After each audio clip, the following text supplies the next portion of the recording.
extra, huh? So, hi students, and my respect to all the faculty members also there. आप सबका आभार. So, अभी जो मैं लेक्चर दूंगा it will be on n factor. N factor को थोड़ा सा एडवांस वर्जन पे लेके जाते हैं. देखिए एन फैक्टर कभी कभी एन फैक्टर निकालना मुश्किल हो जाता है, स्पेशली अगर रिएक्शन में थोड़ा सा मिक्स्ड नेचर हो. What do I mean? See, let me write down a typical reaction. आपको याद होगा जब हम क्लोराइड आयन का टेस्ट करते हैं, तो हम क्लोराइड आयन का टेस्ट कैसे करते हैं? हम क्लोराइड आयन का टेस्ट कुछ इस तरीके से करते हैं दैट इनऑर्गेनिक में देखेंगे तो सेकंड ग्रुप में है एसिडिक रेडिकल्स के. सीबीआई ने 4 ऑक्स पकड़े. सीबीआई ने क्या बेटा? 4 ऑक्स पकड़े. याद कैसे करोगे? सीबीआई क्लोराइड, ब्रोमाइड, आयोडाइड, ने नाइट्रेट, ने, है ना? तभी ने बोला है, नहीं तो नाइट्राइट भी होता है. 4 ऑक्स, ऑक्सलेट. देखो 4 का मतलब क्या? 4 नाइट्रेट. ठीक है, ऑक्सलेट. राइट? तो याद होएगा आपको ये. ठीक है, तो क्लोराइड आयन का जो टेस्ट होता है वो क्या होता है? खैर इनऑर्गेनिक की बात बाद में करते हैं. These are all mnemonics. Inorganic is best understood in terms of mnemonic, you know. हम फिलहाल एन फैक्टर पे आते हैं क्योंकि हमें तो याद रखना है इनऑर्गेनिक पे. एन फैक्टर पे आता हूं. क्लोराइड आयन का टेस्ट कैसे करते हैं बेटा? H+ डालते हैं उस पे कॉन्सेंट्रेटेड. क्या बनता? HCl बनता. White fumes. HCl को ये जो व्हाइट फ्यूम्स हैं, अगर इसमें पिंच ऑफ MnO2 डाल दिया जाए तो ये जो व्हाइट फ्यूम्स हैं वो और डेंस हो जाते हैं. Yes, the colour changes to yellowish white, yellowish, greenish yellow, I will say, sorry, greenish yellow. That is the color of chlorine gas. What happens here? See, it converts to MnCl2 plus H2O plus Cl2. This was the gas which I was talking about. The greenish yellow fumes of this gas is evolved. The greenish yellow fumes of this gas is evolved.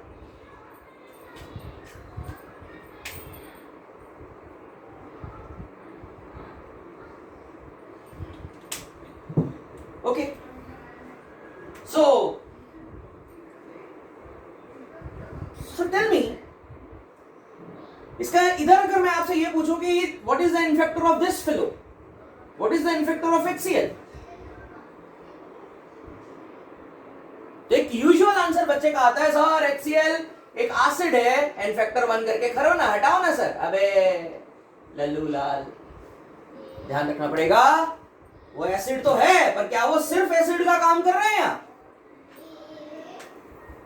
और इस चीज को अगर मैं demystify करूं तो ध्यान रखिए, यहां ये एसिड का काम भी कर रहा है. और अगर आपका मन करे तो आप ये भी लिख सकते हैं कि यहां ये सॉल्ट का काम भी कर रहा है. और यहां ये एक रिडॉक्स रिएक्शन में भी इन्वॉल्व है. ध्यान से देखिएगा, ध्यान से देखिएगा. क्लोरीन -1 से -1 रिटेन हो रहा है यहाँ पे. यहां कह सकते हो एसिड या सॉल्ट का काम कर रहा है, लेकिन यहां देखो -1 से 0 पे जा रहा है क्लोरीन. अब क्या बोलोगे? इसकी खुद की क्या हो रही है? This is losing electron. भाई -1 से 0 कब आएगा? जब इलेक्ट्रॉन लूज करे. तो जो इलेक्ट्रॉन लूज करता है उसकी क्या हो रही है? ऑक्सीडेशन. तो वो कौन सा एजेंट है? Reducing agent. तो दादा yes yes yes yes yes, इसका दूसरा रूप भी आ चुका है यहां, रिड्यूसिंग एजेंट. तो हम बिल्कुल कहेंगे ये -1 से 0 पे जा रहा है, रिड्यूसिंग एजेंट भी है और एसिड भी है, सॉल्ट भी. देखो ये मेंटेन हो रहा है. जब ये मेंटेन हो रहा है तो हम कहेंगे ये किसकी तरह बिहेव कर रहा है? एसिड या सॉल्ट की तरह. ऐसा ही होता है जब ये मेंटेन रहता है. ज्यादा नहीं बताऊंगा क्योंकि कुछ टीचर्स के लिए भी लेक्चर हो सकता है, सब जानते हैं. इधर देखिए +4, इसको देखिए, और ये +2 पे जा रहा है. ये क्या हो रही है, इसकी खुद की रिडक्शन हो रही है, तो ये ऑक्सीडाइजिंग एजेंट। अब इसका इन फैक्टर कैसे बताएंगे, इसका इन फैक्टर, ये तो गलत है, ये तो एक वन साइडेड अप्रोच हो जाएगी कि सिर्फ सॉल्ट की तरह देख के बता दो। ऐसे केस में holistic definition is at the end of the day electrons. Redox is more holistic definition than acid और बेस। क्यों? क्योंकि जब रिडॉक्स की बात करते हैं तो बैलेंसिंग में कुछ HCl हमें रिटेन करता हुआ लेना पड़ेगा सिर्फ बैलेंसिंग के लिए, और कुछ HCl चेंज करता हुआ दिखाएंगे, वहां से एन फैक्टर पता चलेगा। फुल बैलेंसिंग दिखा दूंगा, I can explain the n factor, और वैसे बता दूंगा तो याद करिएगा, बड़ा अच्छा सा कॉन्सेप्ट आपको बता देते हैं, आप इसको बैलेंस कर दीजिए।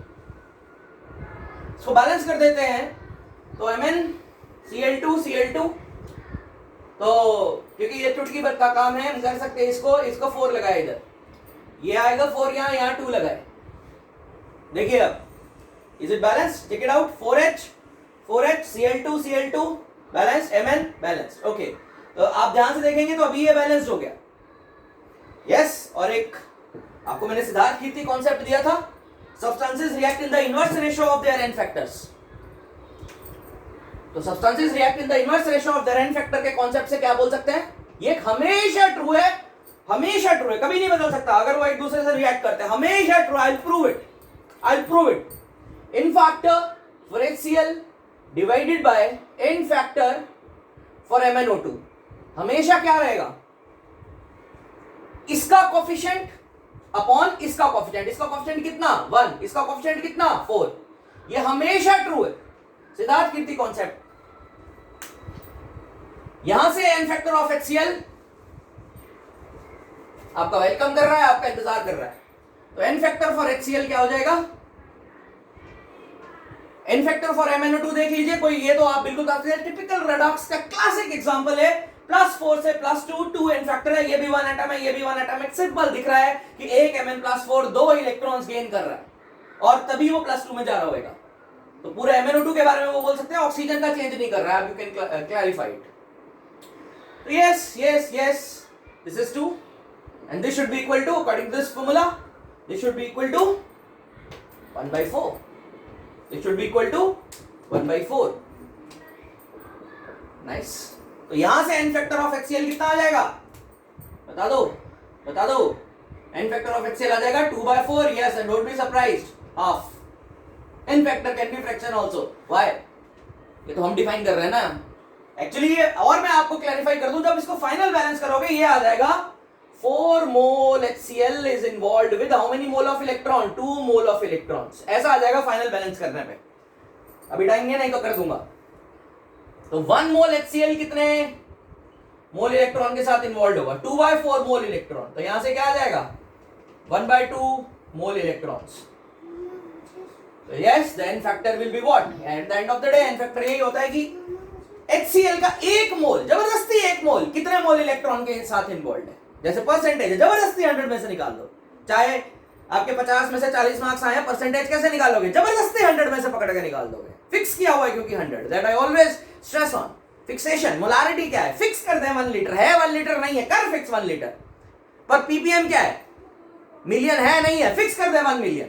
तो 1 मिलियन में ज्यादा आएगा, इसीलिए ppm अच्छा खासा वैल्यू आ जाएगा। वो चलिए वो सब आपको बताया होगा हमने, स्टोकियोमेट्री में घुसाया होगा आपके दिमाग में। तो this is half a mole electron, ध्यान से देखिए। और आप बिल्कुल कह सकते हैं yes, the n factor for HCl is half. Yes, the n factor for HCl is half है। बैलेंस करके देख लीजिएगा, टाइम को बताएंगे, ठीक है, कैसे करते हैं इसको। इसके अलावा ऐसे ही 50 बहुत सारे कंसेप्ट्स हैं, कोई भी बुक उठा के देख लीजिए, कोटा के अच्छे ऑथर की। डाइक्रोमेट में HCl डालते हैं, बोलो भाई, बोलो शाबाश। क्लासिक रिएक्शन होता है, क्या बनता है इधर, KCl CrCl3 वाटर और क्लोरीन, यहां भी क्लोरीन के ग्रीनिश येलो वेपर निकलेंगे। क्या बनेगा साथ में, KCl डाइक्रोमेट। यहां पे HCl का इनफेक्टर अगर कोई बेवकूफ 1 बोल देगा तो मैं उसे बहुत बड़ा बेवकूफ मानूंगा। HCl का इनफेक्टर निकाल लीजिएगा, बैलेंसिंग से आ जाएगा। सिद्धार्थ कीर्ति कॉन्सेप्ट, जब बैलेंस करेंगे तो यहां 14 आएगा, मैं बता देता हूं आपको। बस इसका इनफेक्टर तो क्लासिक है, कितना होगा इसका इनफेक्टर, चल यार 2 मिनट में निकाल देते हैं। ये देखिए, ये इसमें जा रहा है बैलेंसिंग, इसमें इनफेक्टर निकालने के लिए पार्शियल बैलेंसिंग करनी पड़ती है, यू नो। इक्विवेलेंट कॉन्सेप्ट का यही तो फायदा है कि सिर्फ पार्शियल बैलेंसिंग से ही काम हो जाता है, फुल बैलेंसिंग ना भी बताओ। +6 से +3 कितने का चेंज हो रहा है? 6 दूनी 12। दरअसल ऐसे करना है 1 इंटू 2 इंटू 6, 1 इंटू 2 इंटू 6 कितना? +12। कितने से चेंज हो रहा है? 2 इंटू 1 इंटू 3 कितना? 6। कितने का चेंज है? 6। कोएफिशिएंट क्या है? 1। तो 10 फैक्टर 6/1 6। तो इसका n फैक्टर 6 है और इसका n फैक्टर x है, तो क्या बोल सकते हैं? x/6 कितना होना चाहिए? इसका कोएफिशिएंट अपॉन इसका कोएफिशिएंट। तो यहां से x निकाल लो, कितना हो जाएगा? 6/14। कितना हो जाएगा? 3/7। ठीक है, तो ध्यान से देखिए, ऐसे बहुत सारे कंसेप्ट्स हैं और ठीक है, कैन बी डन। देखिए यहाँ पे चेंज भी हो रहा है, रिटेन भी हो रहा है और चेंज भी हो रहा है। ऐसे ही याद करिए इनऑर्गेनिक का typical reaction copper HNO3। Copper में नाइट्रिक एसिड डालते हैं, नाइट्रिक एसिड अगर कॉन्सेंट्रेटेड होता है, चाहे कॉपर हो चाहे जिंक हो, हमेशा NO2 बनेगा। लेकिन अगर डाइल्यूट होगा तो दो चीजें बन सकती हैं, NO या N2O। तो इस तरीके की चीजें हैं। वहां भी एक होमवर्क के लिए दे देता हूं question, copper plus HNO3, copper plus HNO3, copper plus HNO3 और डाइल्यूट कर दो इसको। डाइल्यूट है तो इसके नेचर पर डिपेंड करता है, कॉन्स्टेंट तो हमेशा NO2 बनता है। क्या बनेगा इधर? कॉपर का nitrate plus NO plus H2O। Zinc होता तो NO नहीं बनता है, N2O बनता है, क्योंकि दरअसल अमोनियम नाइट्रेट बनता है। अमोनियम नाइट्रेट की हीटिंग पे N2O ही बन जाता है ना, याद होगा। ये पकड़ो अमोनियम नाइट्रेट, हीट कर दो, देखो ये ऑक्सीडाइजिंग पार्ट स्ट्रॉन्ग है, HNO3 से डिराइव्ड हो रहा है, दरअसल रिडॉक्स है ये। मैं इसका इनॉट निकाल सकता हूं मेरा मन करे तो यहाँ इतना स्ट्रॉन्ग इनॉट है कि ये नाइट्रोजन को -3 से तगड़ा वाला N2O पे जाके ऑक्सीडाइज करता है, laughing gas, dinitrogen monoxide, right. Plus O2 भी निकलती है, प्लस H2O। ठीक है, ये ध्यान रखिए यहाँ पे ऐसा होता है। लेकिन कब? ये अमोनियम नाइट्रेट है, तो ammonium nitrate in the heated state means N2O। ऐसा जिंक के साथ होगा जब HNO3 डालोगे, कॉपर के साथ ऐसा नहीं होगा, मैं जस्ट बता रहा हूँ। ठीक है, तो ये है। बाकी पीरियोडिक टेबल देख लो। तो यार पीरियोडिक टेबल में क्या है, सिंपल सा टॉपिक है। पीरियोडिक टेबल में थोड़ा बच्चों, जैसे इनर्ट पेयर इफेक्ट देख लो। तो इनर्ट पेयर इफेक्ट कहाँ ऑब्जर्व होता है ये बताओ? इनर्ट पेयर इफेक्ट सिर्फ पी ब्लॉक में ऑब्जर्व होता है। पी ब्लॉक में भी कहाँ? पी ब्लॉक के तो 13वें से लेकर 18वें तक है, 18वें में नहीं होगा। ये बोरोन फैमिली आ जाएगी, boron, aluminium, gallium, indium, thallium. फिर इधर देख लो, बोरोन के अगला कौन सा फैमिली आता है? Boron, carbon, carbon, silicon, germanium. ठीक है, carbon, silicon, germanium, indium, germanium, tin lead. रट के नहीं आता हूं, करता हूं, हमेशा याद रखता हूं। लेकिन आगे आओ, बोरोन, कार्बन, फिर नाइट्रोजन, नानी, पापा, आशु, सब बीमार। नानी, पापा, आशु, सब बीमार, ऐसे सबके बता देंगे। ठीक है, फिर इधर आ जाओ, ऑक्सीजन, सल्फर, फिर selenium, tellurium, polonium, polonium radio active, Poland उन्हीं के नाम पे। ठीक है, मैरी क्यूरी। ठीक है, ऑक्सीजन, इधर आओ, ऑक्सीजन के आगे फ्लोरीन, क्लोरीन, ये तो typical celebrated, fluorine, chlorine, bromine, iodine, fluorine, chlorine, bromine, iodine, astatine. फिर इधर आ जाओ, इधर तो नोबल गैस है, छोड़ो, उधर होता ही नहीं, वो तो कॉमनली कम शो करते हैं। तो इनर्ट पेयर इफेक्ट क्या कहता है कि जैसे तुम नीचे जाते हो, ये देखो बोरॉन की कॉन्फ़िगरेशन क्या है, 1s2 2s2 2p1। ये जो वैलेंस शेल के इलेक्ट्रॉन्स हैं, इनके इनर्ट रहने की टेंडेंसी बढ़ जाती है। ऐसे इधर क्या होएगा, इधर क्या होएगा, इधर लास्ट वाला किस में आ जाएगा? ये 2s2 है ना, फिर 3s 4s 5s, तो वही 5s2 5p1। तो इनके इनर्ट रहने की टेंडेंसी ज्यादा है, ज्यादा होती जा रही है। ठीक है, इनको बोलते हैं इनर्ट पेयर इफेक्ट। याद रखिए इनर्ट पेयर इफेक्ट जो है ये एक इफेक्ट नहीं है, इसका जो असली रीजन है वो एनर्जी है। दरअसल जब आप नीचे जाते हो तो बॉन्डिंग में इतनी एनर्जी नहीं होती कि इन इलेक्ट्रॉन्स को भी निकाल सके। अगर आप बात करो TlCl बॉन्ड की तो ये इतना स्ट्रॉन्ग होगा ही नहीं कि इन इलेक्ट्रॉन्स को बाहर निकाल सके। अगर typical energy point of view से बोलूं, बोर नंबर साइकिल से बोलूं, it will take time to explain all of that. बस ठीक है, फिलहाल ध्यान रखो।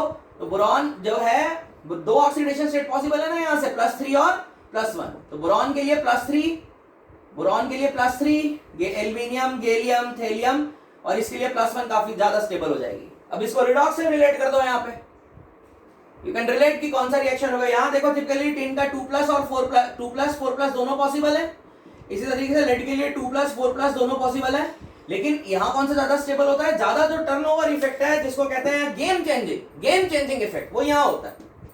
यहां तक लोअर ही हायर ही ज्यादा स्टेबल रहती है ऑक्सीडेशन स्टेट, लेकिन यहां जाके गेम चेंजिंग इफेक्ट हो जाता है। अच्छा इसका क्या है, इसकी कौन सी कर्व होती है बताइए, इसका साइज का बताइए, कैसे साइज देखते हैं इसका? याद है साइज का W कर्व ऐसे, राइट। यहां साइज में एक्सेप्शन आता है, यहां साइज जनरली बढ़ता नहीं है नीचे। याद रखिए आयनाइजेशन कर्व से, अब ionization curve M curve, right. याद करके मतलब यहाँ बोरॉन, फिर एल्यूमिनियम, गैलियम, इंडियम, थेलियम, ऐसे ही ऐसे छोटे छोटे चीजें निमोनिक से याद करवा देते हैं, ठीक है। फिर यहाँ देख लीजिए सर लोग, यहाँ देखो एक टिपिकल रिएक्शन है SnCl2 + PbCl4, होएगा नहीं होगा बता दो यहाँ से। तो कोई बच्चा भी बता देगा सर हो जाएगा, क्यों? क्योंकि ये चाहता है कि मैं 4+ में जाऊं और ये चाहता है कि मैं 2+ में जाऊं। तो इसीलिए तो टिपिकल रिड्यूसिंग ऑक्सीडाइजिंग एजेंट की तरह ये टिन क्लोराइड यूज होता है यहाँ पे क्वालिटेटिव इनऑर्गेनिक एनालिसिस में। याद है ना किसके टेस्ट में? पहले ही सिल्वर आयन के टेस्ट में यूज होता है। ग्रुप 1 सिल्वर आयन के टेस्ट में क्या करते हैं, है ना? आज होगा प्रभात, पहला ग्रुप बेसिक ग्रुप, आज होगा प्रभात। तो आज होगा प्रभात में सिल्वर का टेस्ट कैसे होता है? इसको प्रेसिपिटेट कराते हैं AgCl की तरह, फिर क्या करते हैं, इससे ये क्लोराइड को इसमें कन्वर्ट करा के इसमें कन्वर्ट कराते हैं और फिर टिन का ग्रे डिपॉजिट बना लेते हैं। वो सारी चीजें हैं, वो ध्यान रखिएगा, ठीक है। तो यहाँ पे स्टॉप करते हैं लेक्चर। आई होप आप लोग कोरोना में सेफ रहें, सब लोग, मेरा सबके साथ आशीर्वाद बना रहे भगवान का। गणपति जी है, गणपति जी का टाइम चल रहा है, तो सबको मेरा नमस्कार। ध्यान रखिए, सबको मेरी आभार, आपने सुना अच्छे से, तो थैंक यू सर लोग, ठीक, बाय बाय।